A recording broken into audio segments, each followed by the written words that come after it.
नमस्कार दोस्तों, welcome to my YouTube channel. दोस्तों, आज के वीडियो में हम लोग लूसेंट के टॉपिक नंबर 12 जिसका नाम है मगध राज का उत्कर्ष, इससे रिलेटेड सभी महत्वपूर्ण ऑब्जेक्टिव को जीरो लेवल से देखने वाले हैं।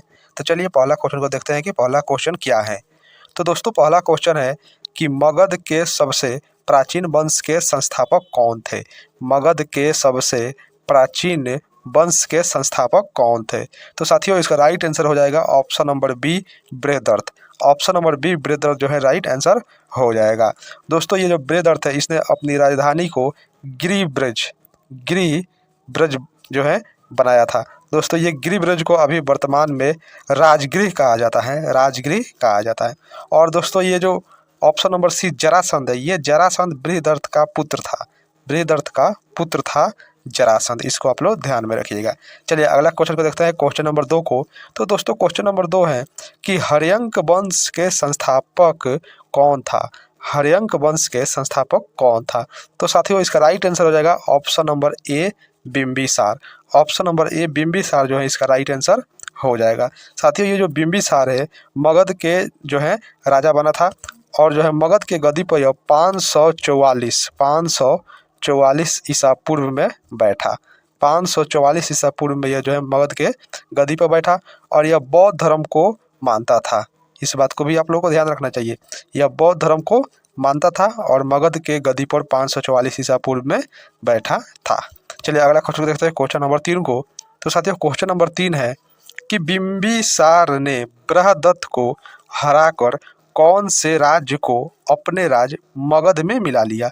बिंबिसार ने बृहदत्त को हराकर कौन से राज्य को अपने राज्य मगध में मिला लिया। तो साथियों, इसका राइट आंसर हो जाएगा ऑप्शन नंबर सी, अंग। ऑप्शन नंबर सी जो है राइट आंसर हो जाएगा, अंग को मिला लिया अपने मगध राज्य में। चलिए क्वेश्चन नंबर 4 को देखते हैं।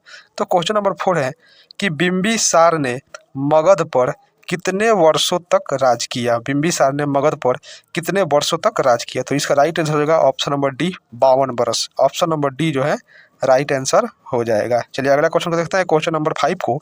महात्मा बुद्ध की सेवा करने के लिए बिंबिसार ने किसे भेजा। महात्मा बुद्ध की सेवा करने के लिए बिंबिसार ने किसे भेजा। तो दोस्तों, इसका राइट आंसर हो जाएगा ऑप्शन नंबर बी, जीवक। ऑप्शन नंबर बी जो है राइट आंसर हो जाएगा, जीवक। दोस्तों, ये जो जीवक है ये बिंबिसार के राजवैद्य था, राजवैद्य था, याद रखिएगा। बिंबिसार के राजवैद्य था जीवक और इसी जीवक को जो है महात्मा बुद्ध की सेवा के लिए बिंबिसार ने भेजा था। दोस्तों, इस जीवक को एक बार और बिंबिसार ने जब अवंती के राजा चंद्रप्रघोत पांडु रोग से ग्रसित थे तो उनको ठीक करने के लिए इस जीवक को जो है भेजा था बिंबिसार ने। और इस तरह दोस्तों, जब अवंती के राजा चंद्रप्रघोत जब ठीक हो गए तो उन्होंने बहुत जो है खुशी हो गए और उन्होंने बिंबिसार से दोस्ती कर लिया। चलिए अगला क्वेश्चन देखते हैं, क्वेश्चन नंबर 6 को। तो क्वेश्चन नंबर 6 है दोस्तों कि बिंबिसार ने अपने साम्राज्य का विस्तार कैसे किया। बिंबिसार ने अपने साम्राज्य का विस्तार कैसे किया। तो दोस्तों, इसका राइट आंसर हो जाएगा ऑप्शन नंबर ए, वैवाहिक संबंध। वैवाहिक संबंध के माध्यम से बिंबिसार ने अपने साम्राज्य को विस्तार किया। और दोस्तों, इसी क्रम में उसने अपने साम्राज्य को विस्तार हेतु उसने सबसे पहले जो है कौशल नरेश प्रसेनजीत की बहन महाकोशला से शादी किया। उसके बाद दोस्तों सेकंड जो है वैशाली के नरेश चेटक की पुत्री चेलना से शादी किया। उसके बाद दोस्तों उसने मद्र नरेश, जो कि मद्र मतलब आधुनिक पंजाब, तो वहाँ के राजकुमारी क्षेमा से भी शादी किया। क्षेमा से, इन तीनों रानियों से शादी करके और इनके जो है पिताजी से जो है दहेज में इनके साम्राज्य को मांग के और उसने अपने साम्राज्य का विस्तार किया। चलिए अगला क्वेश्चन को देखते हैं, क्वेश्चन नंबर 7 है दोस्तों कि बिंबिसार के हत्या किसने किया। तो दोस्तों, इसका राइट आंसर होगा option number C, Ajatashatru. Option number C, Ajatashatru जो है इसका राइट आंसर हो जाएगा। और अजातशत्रु ने दोस्तों 493 ईसा पूर्व में इसकी हत्या कर दिया बिंबिसार का। और दोस्तों, ये जो अजातशत्रु है ये बिंबिसार का अपना पुत्र था, यानी कि अपना बेटा था। और दोस्तों, इस तरह जो है बिंबिसार एक अपने पुत्र के हाथों जो है मारा गया।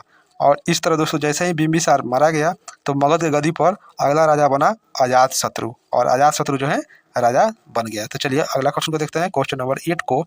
तो क्वेश्चन नंबर 8 है कि अजात शत्रु का उपनाम क्या था? अजात शत्रु का उपनाम क्या था? तो दोस्तों इसका राइट आंसर होगा ऑप्शन नंबर ए, कुड़िक।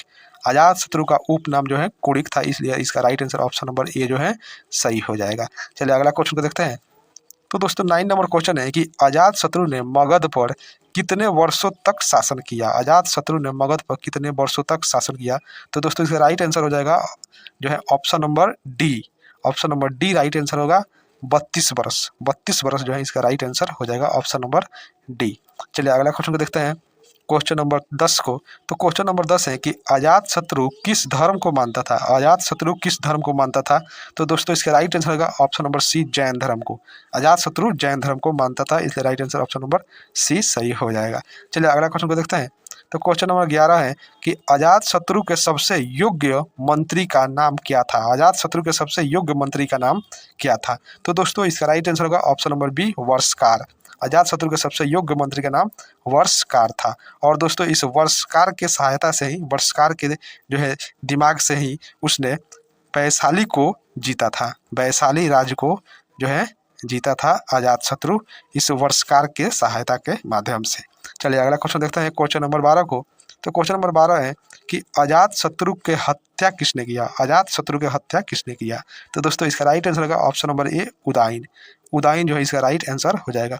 उदाइन ने 461 ईसा पूर्व में अजात शत्रु की हत्या कर दिया। और ये दोस्तों उदाइन भी जो है, ये उदाइन अजात शत्रु का पुत्र था, अजात शत्रु के पुत्र था। तो वो कहते हैं ना कि जैसी करनी वैसी भरनी।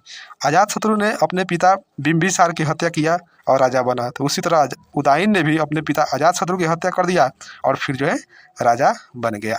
तो चलिए अगला क्वेश्चन को देखते हैं, क्वेश्चन नंबर 13 को।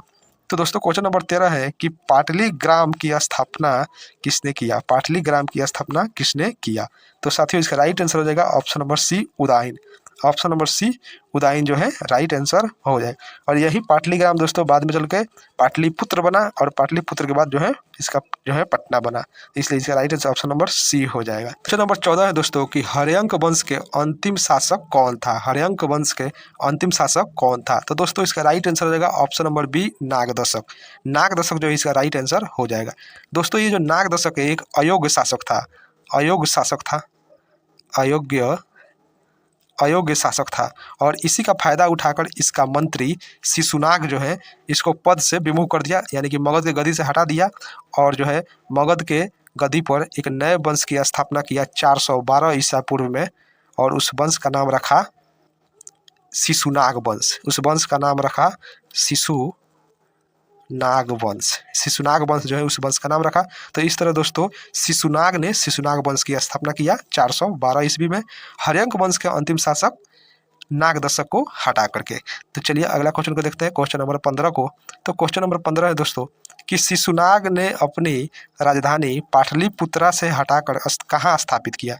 जब दोस्तों शिशुनाग ने जो है मगध की गद्दी पर बैठा, राजा बना, तो उसने अपनी राजधानी को हटाया। तो कहाँ हटाया?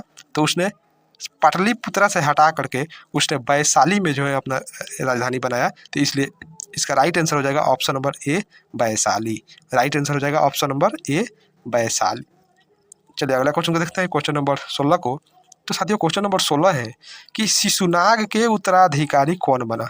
शिशुनाग के उत्तराधिकारी कौन बना? तो साथियों इसका राइट आंसर हो जाएगा option number C, Kalashoka. Option number C, Kalashoka जो है इसका राइट आंसर हो जाएगा। और दोस्तों जैसे ही कालाशोक फिर से राजा बना, तो कालाशोक जो है फिर से राजधानी को वैशाली से पाटलिपुत्रा स्थापित कर दिया।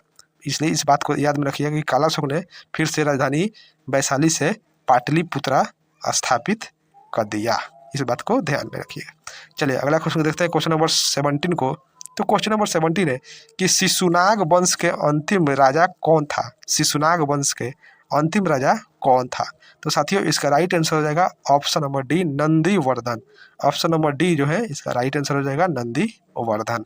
चलिए अगला क्वेश्चन को देखते हैं, क्वेश्चन नंबर 18 है कि नंद वंश के संस्थापक कौन था? नंद वंश के संस्थापक कौन था?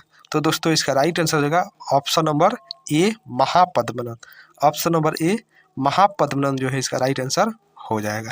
चलिए अगला क्वेश्चन को देखते हैं। क्वेश्चन 19 नंबर क्वेश्चन है दोस्तों कि नंद वंश के अंतिम शासक कौन था? नंद वंश के अंतिम शासक कौन था? तो चलिए इसके ऑप्शन को देखते हैं। तो दोस्तों इसका ऑप्शन है परमानंद, भैरवनंद, घनानंद और आदित्यनंद। तो दोस्तों इसका राइट आंसर हो जाएगा option number C, Ghanananda. Option number C जो है घनानंद इसका राइट आंसर हो जाएगा।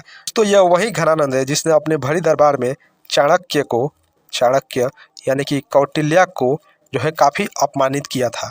इसने अपने भरी दरबार में चाणक्य के शिखा को खींच करके और उनका अपमानित किया था, जिससे दोस्तों चाणक्य के मन में घनानंद के प्रति क्रोध हो गया और उन्होंने यह कसम खाया कि जब तक ले मगध के गद्दी से यानी कि मगध की धरती से घनानंद के शासन का अंत नहीं करेंगे तब तक वह अपने शिखा को नहीं बांधेंगे।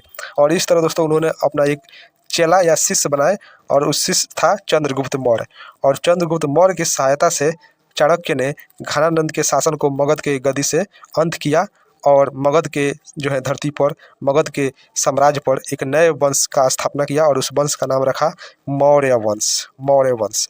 और उसका पहला राजा बना चंद्रगुप्त मौर्य जो है उसका राजा बना और मौर्य वंश की स्थापना हुआ। तो चलिए अगला क्वेश्चन को देखते हैं। तो दोस्तों अगला क्वेश्चन नहीं है, यानी कि इस टॉपिक से इतना ही, एकदम जीरो लेवल से ऑब्जेक्टिव बनने वाला था और इसे